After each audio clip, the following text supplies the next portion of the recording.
Дагы бир суроо да сизгечи. Жана высшее я деп айтабыз го. Ошол высшее я деген өзү кайсы жерде жашайт? Душада жашайбы, же болбосо подсознаниебизде жашайбы? Ошол жөнүндө кичине түшүнүк берип коюңузчу. Ну, во-первых, высшее я – это связь. Бул көпкө айтыш керек, анткени высшее я – это одно из состояний нашей души. Это связь с душой. Десем болот. Анткени бул байланыш баягы даже интуиция эмес, кыргыздарда кайып илим дейт да. Ошол нерсе байланыш. Анан интуиция деп берилип атат, бирок бул баягы келечекте эмне болот, эртеңки күнү кандай болот деген, ошон үчүн интуиция включателинен уккула деген сөз да.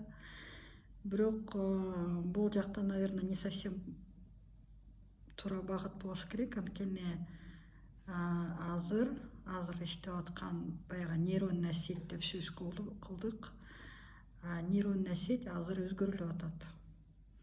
Анткени баягы көнгөн адат менен нейронная сеть башта бар деп ой баягы орноп калган десем болот. Именно ошо баштан бүт сигналдын баары кетет организмге депчи. Бирок азыр нейронная сеть работает курсакта десем туура болобу, ичте десем туура болобу. Анткени азыр появился белок, который в этой нейронной сети работает кандай? Мурун могу тырмактын астында тырмакты өстүрүш үчүн ошол белок иштечи. Азыр ошол белок полностью по всему организму иштеп атат. Анткени эгер проблема бар болсо, мисалы үчүн адам ооруп калды, ошол проблема болуп атса, анда ошол белок начинает латать ошол жерде, жаап проблемалардычы, ооруп аткан жерлерде. Мисалы үчүн любой оору пайда болгондон кийин баягы мертвый тканьдер пайда болуп баштайт да. Анан когда выпадение вот этих мертвых тканей происходит, соединительных тканей, ошол жерлерде проблема пайда болуп башталат. Вот этот белок начинает вот это все алып салганга, то есть происходит некая реновация. Эми бул белок өзү эле иштей береби? Же биз команда беришибиз керек бага дагы? Ну, албетте сигнал бериш керек да, ошон үчүн команда аң сезим деп аткан ошол сөз да.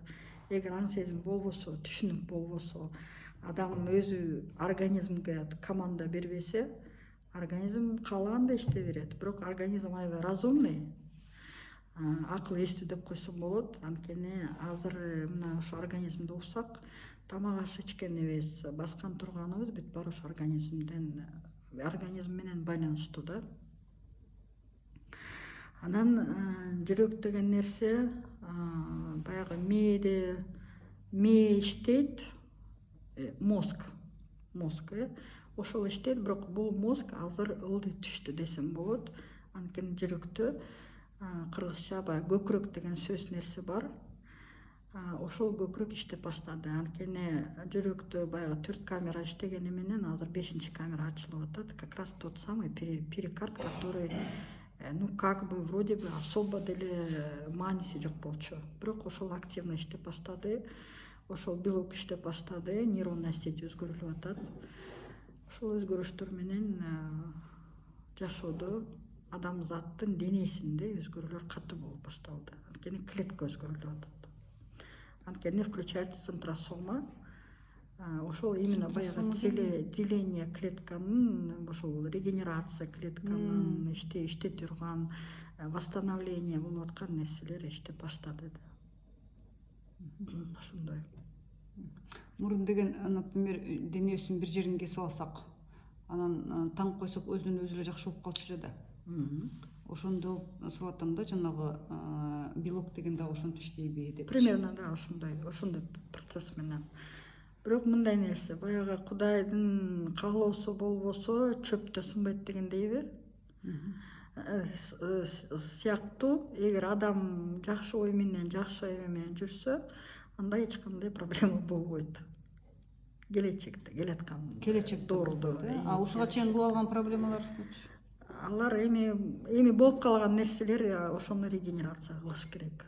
то есть өзүбүздү баягы оюбузду оңдоп анан организмге таасир болот да. Өзүнө иштешибиз керек Сөзсүз өзүң өзгөрүлбөсөң башка жакка эчтеке өзгөрүлбөйт. Демек сен өзүң кандай болсоң, пространство ошондой болот. Пространство кандай болсо, значит жашооң да ошондой болот да. Ошол нерсе. Сонун Гүлшен эже, рахмат сизге. Анан дагы бир суроо бергим келип атат. Баягы жөжөнү күздүндө сана деген сөз бар эмеспи? Анысы кандай мынакей күз келди.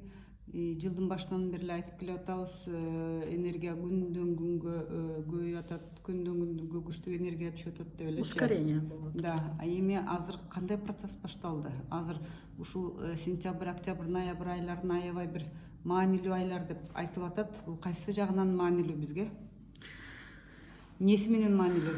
Маанилүү анткени адам терең өзүн караш керек. Өтө терең. Өзүнүн мамилесин караш керек, өзүнүн коркунучтарын алыш керек. Дүйнөгө десем болот, окружающая среда, ошолорго мамилесин өзгөртүш керек, сайкеш жашоого өтүш керек.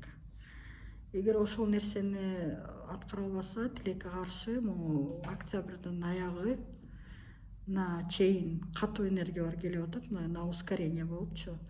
Күнүгө магнитный бурялар болуп атат. Ошол нерсе баягы психоэмоциональный состоянияга аябай катуу таасир болот да.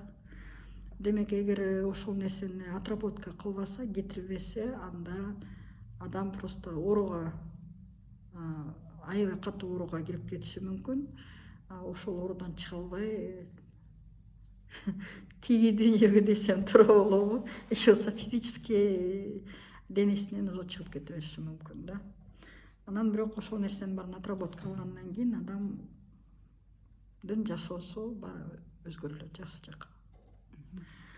Азыр денеңде аң сезим өзгөрүлүп, ошо сайкеш жашоого өтүш керек болот. Эң негизги ошол нерсе. Гүлшен эже, азыр ушул адам баласынын ушул жердеги жашоосу, жердеги жаралуусу бул азыркы жашоо деп айтылып атат, либо кайра алтын доордо жаралат, же болбосо уже башка планетада жаралат, Да. Вроде бы ошол эле көчөлөр, вроде бы ошол эле шаар, вроде бы ошол эле өсүмдүктөр. Бирок ошол эмес. Анткени структура полностью өзгөрүлүп атат. Эгер баягы сайкештик жашоосун өтө албаса, анда кете берет. Кимге кандай тажрыйба керек? Ошол суроо болуп атат да. Анткени мүмкүн бирөөгө баягы 3D матрицада жашап атып, баягы страдания, сабакты алыш керек болобу? Же мүмкүн эгер баягы бийик вибрация болгондон кийин наоборот жакшы жашоого өтөм десе, анда жашоолуна берет. Денесинде эле. Бирок ошол процесстер менен өтө берсе болот.